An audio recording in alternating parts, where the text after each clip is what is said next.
If your shower's leaking, the issue usually runs deeper than just cracked grout or caulking.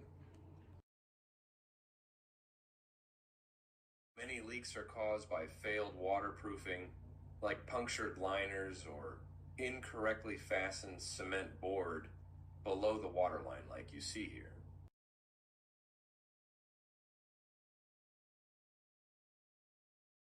This liner didn't just fail, it trapped water under the mud pan.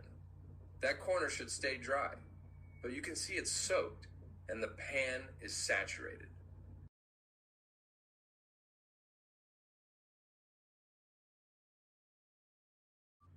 This liner was set lower than the drain flange, causing water to pool.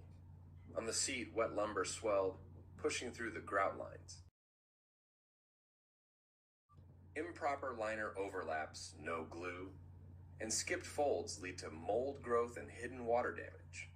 Once moisture gets under the liner, it spreads.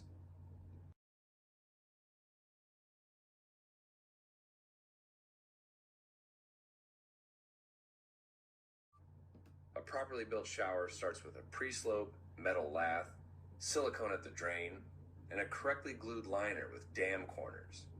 This prevents water from ever reaching the wood. Before installing mud bed, we flood test the pan to make sure it holds water, just like this one.